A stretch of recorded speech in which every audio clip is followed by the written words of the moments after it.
When life throws you a curveball, you have to adjust to it.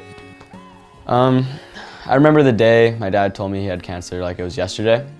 My brother and I, we were just playing around and like wrestling, and all of a sudden he told us to come outside, and he sat us down and said he had cancer. And I remember I was shocked. I didn't know what to say. I didn't know how to react. My brother was silent, and my mom was tearing up, and yeah, it was tough. And I won't lie to you. 1 second. I'm kinda scared to tell. And then Don't you go I went on like a 2-hour walk because I didn't know what to do.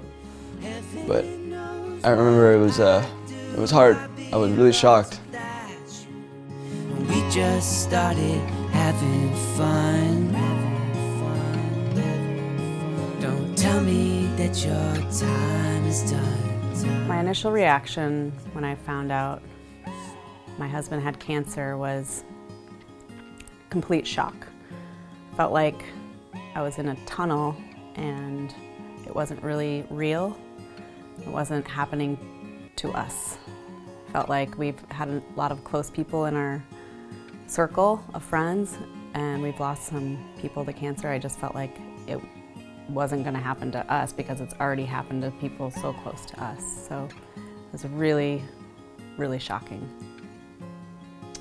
My initial reaction was, I wasn't shocked because I had been having a couple of stomach things going on and some digestive things. So, you know, I kind of wondered if I had waited too long and if there was something wrong with me. What I feared the most was just like, what's gonna happen next? I remember he told me that he wasn't gonna work for a while, and he said we might have to move. So then I was worried about moving, and I was worried about him, and then I was worried about my mom because she had to work a lot. I think the thing I feared most after my cancer diagnosis was not having any more time with my family and my kids, my wife, my extended family. I mean, just all of that is what was foremost on my mind. I just wondered, like, man, is this really it? Do I have, you know, only a few weeks or months or like some limited time that you can see in front of you? Is that all I have left with my kids and my loved ones? So that was really the thing. And have I been a good enough father, and have I been a good enough friend? I was just worried about him. I was worried about not being able to play catch with my dad ever again. I didn't know like how healthy he was ever going to get again. I didn't know if he was going to die. There was just so many things that were in the unknown. I just feared of him dying. Because you hear about cancer, and at least the first thing that comes in my head, or used to, was it'd be death. Because you hear about so many people who've died of cancer, and it's just a scary thing to think about. Well, you know, a really challenging thing was you have to stop what you're doing. You got to take a break from work. It's like, you know, you might die. The day of his surgery was crazy. I remember my mom said it was going to be about 4 to 5 hours long, so that's a pretty long surgery. And I remember before he told me that he loved me and that he might not wake up because you never know what happens. My dad's a little dramatic, but I mean, it's kind of scary to think about, so that was a really long day. We went in that day very nervous, but also optimistic that like once the surgery was complete, like the cancer wouldn't be there anymore. I was in the waiting room by myself. I chose to just kind of be alone that day, and it was really, really hard because I had, you know, a few updates from the receptionist telling me that, you know, things are going okay, and then it was like after the 5-hour mark, got to 5.5 hours, 6 hours. Well, pretty soon the receptionist is leaving, and I'm like, well, like, how's it going? You know, what's going on? And we're probably at the 6.5 hour, 7-hour point. And he's like, he couldn't get any answers. He kept calling back to the operating room, and I was getting really, really nervous, and nobody was communicating with me at all. I kept texting my mom. We have a group chat, and she just kept giving us the updates. And it got to 5 hours, and I was like, okay, he's probably out right now. And my brother was comforting me.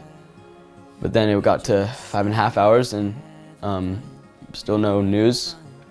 Then it got to 6 hours, and I started to freak out. I walked out of the house and went on another walk down to the water, and just kind of like prayed, and just hoping that something would hear me.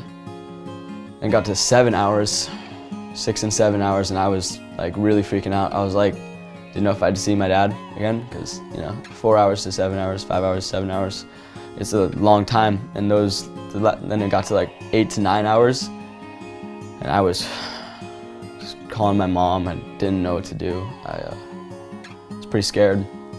But then my mom texted me around the 9-hour point, telling us that he was all right. I was thinking the very worst was happening, and finally, I don't know, it was probably like the 8-9 hour point, where I was just texting everyone, trying to get talking to my mom on the phone, get some reassurance that things were going to be okay, walking around, just waiting for someone to come through those doors to tell me that he was doing okay. I prayed for you. I prayed to every God. Don't take my friend. Finally, one of the doctors that was involved with the surgery came out, and she was the primary surgeon, and she said that everything had gone okay. I'm sure my wife had to hate that extra time period. My whole family was wondering what was happening. It was the scariest moment of my life. Then a few weeks after my surgery, I actually started taking chemotherapy treatments, and that was the hardest. Like that was harder than even worrying about whether I was going to live or not before the surgery and all that. Like once I was through that part and my body had otherwise healed from the surgery, then the chemo treatments were, it wasn't fun. There's a lot of people that go through a lot worse treatment than I had, and I can just say it's not a good thing. You're basically poisoning your body, hoping to kill the rest of the cancer that might be lurking around in other parts, and it's a horrible thing. And a lot of people have family members that have been through it. They know, it can be really debilitating, and there's a lot of side effects. So that was definitely the worst part. Challenges with the family and managing a household and also working full-time, and the uncertainty of what might happen. I mean, it's pretty humbling when you go through something like this, and I got really lucky. Just neighbors and friends and people helping out with the family and food and good wishes, and just the support was amazing. And in my recovery, I gotta say, my wife and kids were all just amazing. My mother is a 2-time cancer survivor. She's been through chemo, she's been through a bunch of stuff, and she was an amazing help. I mean, I leaned on her pretty hard. We talked on the phone a lot, and she had a lot of insight for me, and just, I'll be 50 years old hopefully in a couple years, and I felt like a little boy just needing to talk to her. So I felt lucky that I had that to lean on. It was a great support group. Paul's journey with cancer taught me to be in the moment a lot more and not worry so much about the little day-to-day things. It sounds really cliche to say that, but I feel like we take so much for granted, and things, are never certain, so why not just live it one day at a time and be in the moment with what you got now. We're almost at the year mark right now of when he got diagnosed, and we were pretty sure he's in the clear, and we're just trying to keep him healthy, and we're just trying to live every moment and really appreciate everyone. I have photographs and memories of the time